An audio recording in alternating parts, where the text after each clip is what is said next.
Hey everybody, it is Brian Shannon here from alphatrends.net. Today's Friday, the 28th of June, and the first half of the year is over, and it has been a huge year for equities so far.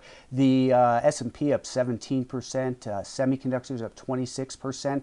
It hasn't been a straight line up as we know, but let's take a look at the charts and see where we are. So here's the daily chart of the S&P 500. I've got a few moving averages on here. They're pretty simple though. A 20 and a 50 right here. The black one is the 200-day. This thicker blue line is the year-to-date volume-weighted average price, and the green one is the volume-weighted average price from the lows. So as we know, about 3.5 weeks ago, we came down and bounced exactly from that low. I personally didn't buy it there. I did get more bullish as it began to rise, but the buyers have been in control from that level. And that's evidenced by the fact that the volume-weighted average price from that low is still not yet tested. Now, we did test the volume-weighted average price from this gap right here this week, and that's where it bounced from.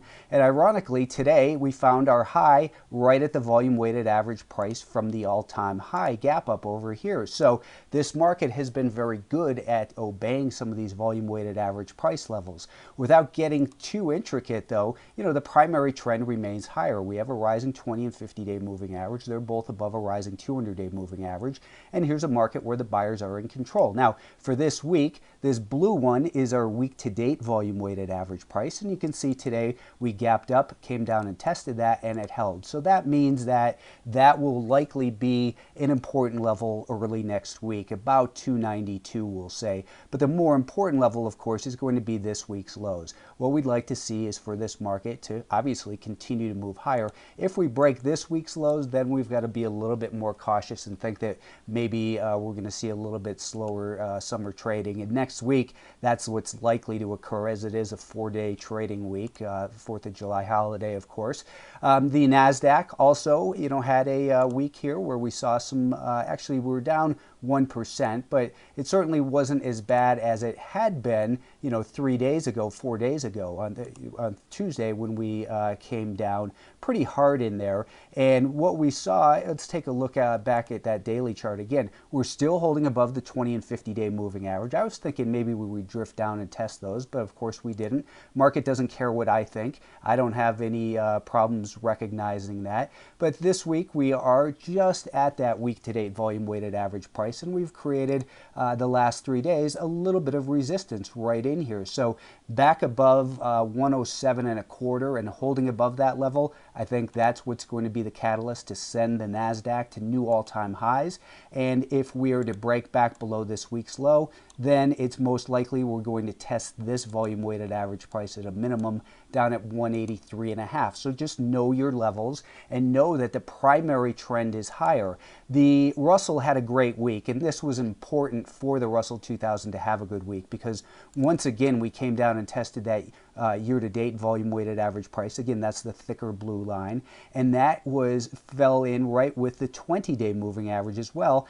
And we have the volume-weighted average price off of the low from late last month, and that's where the buyers came in right in that general area where we had prior resistance becoming support as well. So short term, the Russell 2000, I think, is a little bit ahead of itself. I wouldn't want to be a buyer of it on Monday, especially, a lot of people will look to say, hey, I want to buy the break of that prior high.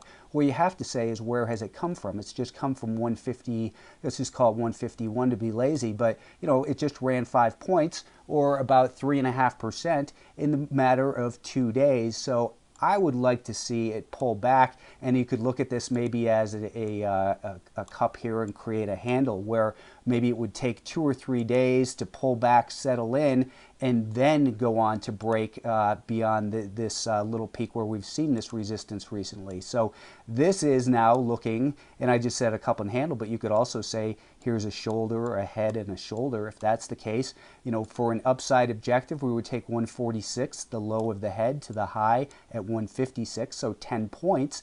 That would give us an upward objective of 167, which would get it, of course, past these highs from over here in that prior resistance. So maybe the Russell is getting ready to outperform a little bit. We'll see. But for now, again, I wouldn't chase this market here. I'd let it settle down a little bit and then let it create a higher low on, let's say, the 30-minute time frame. So maybe it comes down, in towards this level and then starts to move higher. And then we could buy it as it's breaking from a higher low and maybe a 5-day moving average support.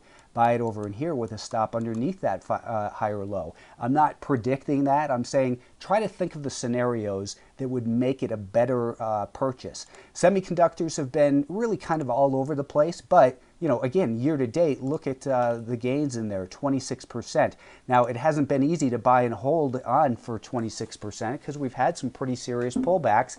And just a month ago, it was looking, this was the weaker group as it was stuck below that 200-day moving average. Fortunately, I don't use moving averages as buy and sell signals. I look to shorter term timeframes to say who is in control. And we've seen just gap after gap, gap up, gap down, gap down, gap up, gap up, gap up. I mean, it's just too much volatility for me personally. You have to understand, how do you interact with the market? What is your personality? Is this a suitable trading vehicle for you? Right now, it's not for me. They've been just too sloppy. I don't have a good feel for them, so I simply avoid them. Biotech's had a constructive day here today. I drew this in on Thursday evening for subscribers saying maybe we're going to continue down and test the conjunction of the 20 and the 50-day moving average. But we had been previously talking about the pattern of lower highs and lower lows and how last week we broke that pattern. So now what happened? We came down.